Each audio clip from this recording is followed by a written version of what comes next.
What is biblical tithing? Biblical tithing. That is a very good question, and I will give you as concise an answer as I can. In the Old Testament, tithe is a tenth. It's an old word that means 1/10.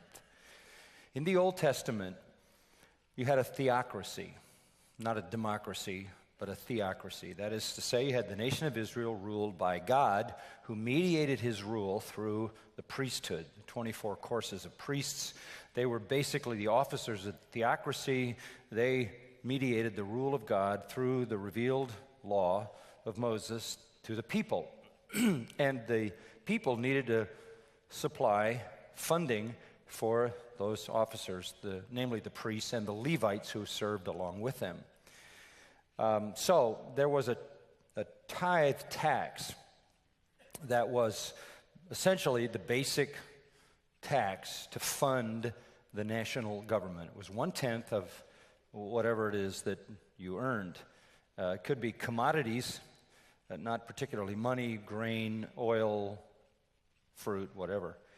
Then you had a second tithe every year, which was designed to fund the national celebrations, the feasts, the festivals, to provide all of that the nation Israel engaged in, and there were a whole series of feasts, as you know, and funding temple events when the whole of the people came together, like the Passover and all those things.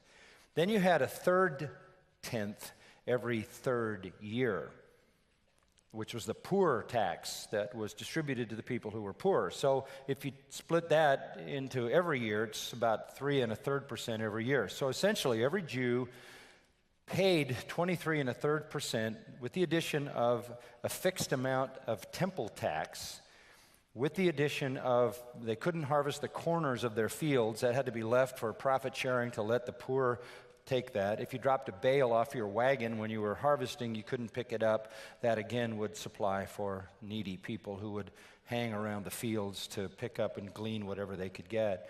So you might say that it could be somewhere between 24 or 25% of the income of an Israelite living in the kingdom that was funding the national government. That really was taxation. That never was free will giving. That never was what we would call free will. In Malachi 3, when God says, "Why will you rob me of tithes?" that's what he's talking about. That's what he's talking about. Free will giving in the Old Testament was whatever you wanted to give. Whatever you wanted to give. You have illustrations of people giving all different kinds of amounts. A tenth of a tenth was given in the Pentateuch. When they built the temple, you remember people were told to bring whatever they wanted to bring. And they brought gold, and they brought jewels, and they brought everything, and finally they brought so much that they had to say, "Stop bringing, we have too much, it's an overload." In the book of Proverbs, it simply says, "Give the first fruits," doesn't say an amount, be generous, etc. So you had taxation, which was fixed, and you had free will giving, which was flexible based on the heart of the giver. The same thing is in the New Testament. Even though Israel ceased to be a theocracy because they're occupied by the Romans, Jesus says, "Render to Caesar the things that are Caesar's. Pay your taxes." The Apostle Paul says, "Pay your taxes," Romans 13. And Jesus said, "Give whatever you want to give." But here's the principle, Luke 6:38, "Give, and it shall be given unto you, pressed down, shaken together, and running over." The simple principle is that whatever you give, you invest with God, and he gives you a return, or the language of Matthew 6, where he says, "Lay up treasure in heaven." Or in Luke 16, use your money to purchase friends for eternity. That is, use your money for gospel enterprises, because then people will be converted by your giving, and they'll be there to welcome you when you enter into heaven. Be faithful over little, and the Lord will give you much. Don't serve God and money. All those are general principles. So the simple thing is this: tithe was never, in the Old Testament, a means of free will giving to the Lord. It was the way the theocracy was funded. If you study the story of Joseph, you'll also find out that it was 20% that Joseph determined should be the tax in Egypt. And that really is the historic base for the American taxation system, which not too many years ago was basically about a 20% tax, and is still for perhaps some majority of the population. So pay your taxes and fund the government. The Jews in the time of the Rome, and give to the Lord what you want. The Jews in the time of Jesus had a real difficulty with the tax part because their tax money was going into the hands of Rome. And the tax collectors were the scum because they were Jews who bought tax franchises from Rome and then prostituted them into a way to get rich, like Zacchaeus and Matthew. They extorted money. So tax collectors were Jews who'd betrayed their heritage, who were collecting taxes for the pagan, idolatrous, occupying Romans, who were extorting more money than they should. The Romans set a fee for a tax franchise. We need this amount each year from the zone that you operate in.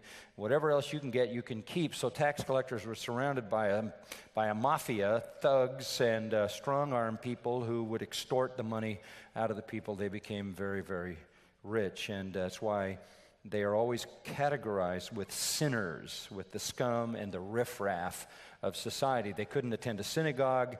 They were basically despised in the culture. So the Jews were reluctant then to pay their taxes because they knew that it was going to the occupying and idolatrous Romans. And so when Jesus said, "Render to Caesar what is Caesar," this was a shattering realization. Jesus also, you remember, paid his temple tax. He had a rather convenient way to do that, catch a fish and take it out of the mouth of the fish. But, this was part of what he wanted to teach us to do. So the bottom line is always been the same throughout all redemptive history.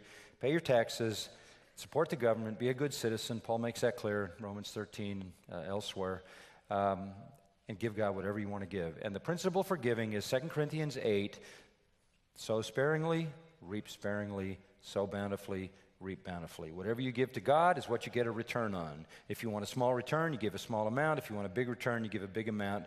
God keeps very careful records. Not only will you enjoy his blessing here, but you will enjoy his blessing eternally in the reward that awaits the one who is the bountiful giver. That's the principle. I assume you're not promoting a prosperity gospel in that explanation, or are you?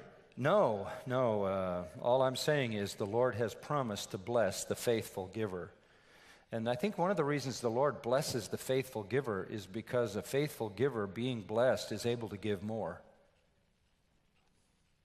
It's not an indulgent kind of thing. There are no guarantees, however, that you're going to be rich at all.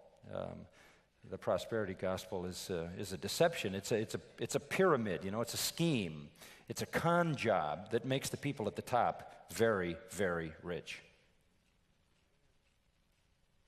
Well, that answer took if they're good at it than a one-word answer.